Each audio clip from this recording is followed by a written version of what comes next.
Não deu em nada. Nada não deu em nada.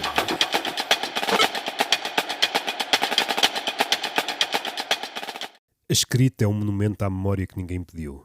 E suspeito que ninguém irá consultar. Escrever, dizem, é o que nos separa dos animais. Talvez.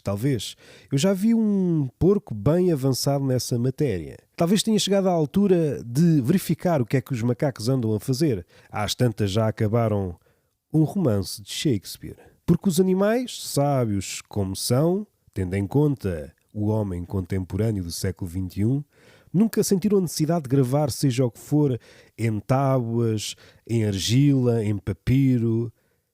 Ao contrário de nós. E além disso gravamos podcast. Nós, ao contrário dos animais, fizemos da grafomania uma instituição. Somos todos Oliver Sacks em potência. A escrita, segundo os manuais de história, foi inventada para registar transações comerciais. Sim. Foi isso. Não foi para elaborar poesia, registar emoções humanas ou para transmitir aquela coisa há muito esquecida, sabedoria. Foi antes para controlar quem devia quantos sacos de grão e cevada. Eu preciso registar isso que a minha cabeça não dá para tanto. E assim nasceu a escrita. O berço da literatura foi, convenhamos, a fatura. Um início com pouco prestígio, não acham? Primeiro vieram os pictogramas, bonecada, essas figurinhas toscas desenhadas por protocontabilistas sumérios com pretensões a artista. É preciso frisar, a literatura começou por ser contabilidade. E se acham um livro atual chato, ele no fundo está a prestar uma homenagem a esses primeiros livros. Depois, os hieróglifos egípcios, uma espécie de emojis feitos à pata. Mais tarde, o alfabeto, essa simplificação brilhante que permitiu transformar a língua num código. E foi aí que tudo desandou. Antes era preciso ter alguma queda para o desenho. Porque uma vez inventada a escrita, a humanidade decidiu que tudo deveria ser escrito. Desde tratados de guerra a listas de compras, de romances épicos a contratos de trabalho, de epopeias de Homero a rascunhos de PowerPoint. E é no PowerPoint que o apocalipse começa a abrir as suas asas. Tudo o que é tragédia começa com uma apresentação de PowerPoint. A escrita deixou de ser uma ferramenta para se tornar uma prisão. Uma prisão de papel, com letras minúsculas, parteiras de miopia, alegam que a escrita permitiu o nascimento da literatura. E com ela, a cultura. Maravilhoso. Mas olhemos com mais atenção. De Homero e Hemingway, o cego e possivelmente inexistente, ao bêbado e pugilista, de Dante a Dan Brown, o que temos é uma longa tradição de gente a fingir profundidade para justificar o uso excessivo de advérbios. Parecem gajos com algum vocabulário em relações tóxicas. Não podemos dizer as coisas como são, então vamos dizê-lo da forma mais entediante possível. Shakespeare, um mestre, sim, mas também um criador de enredos que basicamente se reduzem a fulano mata Beltrano por mal entendido. Camões, um sobrevivente de naufrágio que decidiu castigar o mundo com épicos alexandrinos sobre monstros marinhos e saudade.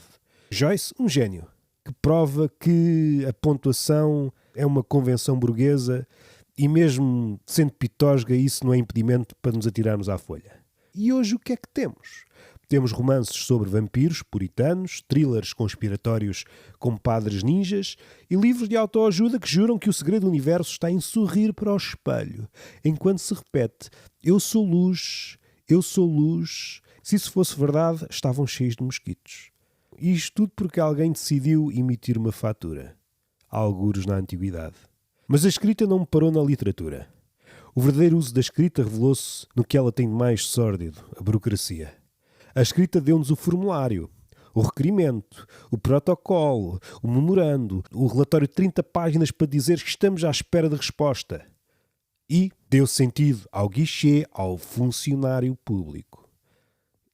A escrita é a mãe da sala de espera. A escrita institucionalizou a opressão. Deixou de ser uma arte e virou uma arma. É com palavras escritas que se emitem multas, se cobram impostos, se negam pedidos. A escrita deu origem ao documento em anexo, ao favor confirmar por escrito, conforme solicitado no item 4.3. É com a escrita que o Estado se perpetua e o cidadão se afunda em papelada. A burocracia do século XXI é um dilúvio de papel. As árvores morrem e os homens morrem. É um labirinto criado folha a folha. Ironicamente, tudo o que é escrito é imediatamente sujeito a ser perdido no sistema. Uma das maiores invenções humanas, o nosso labirinto cretense. E nem assim conseguimos garantir que o seu uso chegue ao destinatário correto. Chama-se escrita oficial, mas na prática é um ritual de perda de tempo sagrado. E chegámos ao apogeu. A escrita digital, democrática, acessível, instantânea, absolutamente insuportável. Porque se antes a escrita era privilégio dos que tinham algo a dizer, hoje é domínio de todos os que têm qualquer coisa a digitar. Bom dia, grupo! Acabei de acordar e pensei nisso. Aquele comediante devia morrer. Alguém sabe onde se vende pão sem glúten em formato de piroca? A escrita perdeu completamente a vergonha. Agora qualquer pensamento, por mais idiota, imaturo, inacabado, e eu sei do que falo, já tive qualquer um destes, é textualizado e enviado ao universo como se fosse uma contribuição fundamental para o arquivo eterno da humanidade. O resultado?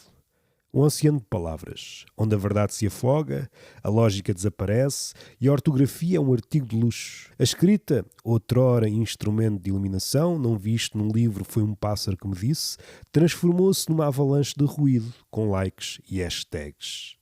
E se acham que, pelo menos nas universidades, a escrita sobreviveu com dignidade, lamento. A academia, essa entidade que jurou proteger o saber, olhem para ele, todo escavacado, transformou a escrita num processo de tortura estilística. Leiam um artigo científico e percebam, não se escreve mais para comunicar ideias, mas para impressionar avaliadores com jargão hermético.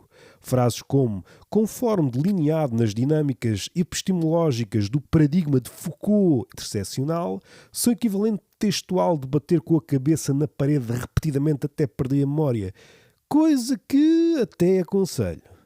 A escrita académica é a arte de tornar o simples elegível, o claro nebuloso, o interessante em mortalmente aborrecido. E tem funcionado. A escrita, meus caros leitores, consumidores, seguidores, disse leitores, peço desculpa. Perdoem-me a ofensa. A escrita foi vendida como o farol do progresso humano.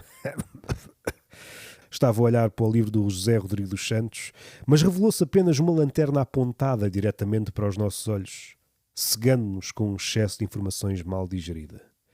A escrita permitiu a imortalidade das ideias, das boas e das más, mas também permitiu que ideias estúpidas sobrevivessem para sempre. Agora percebi o sorriso daquele. Nos tempos mais amigos do rigor, a estupidez morria com quem a proferia. Agora vive em arquivos PDF, em playlists no Spotify, em livros de aeroporto, em comentários de YouTube. A escrita é a tatuagem permanente da civilização. Uma vez feita, não sai. E como toda a tatuagem mal pensada, perdoem-me a redundância, é uma mistura de arrependimento e resignação. Se Prometeu roubou o fogo dos deuses, quem nos deu a escrita roubou o silêncio. Cabrão do contabilista. E talvez o mundo fosse um lugar melhor se de vez em quando tivéssemos ficado calados. Nota, o contabilista que inventou a escrita inventou também as finanças. Cabrão, nesse dia estava inspirado. Nota final, de improviso, obviamente. Este texto é mais uma prova de que a escrita continua a ser usada para atacar a própria escrita. O que é, convenhamos, a coisa mais humana que podemos fazer como invenção. Cuspir no prato em que deixamos as palavras secarem.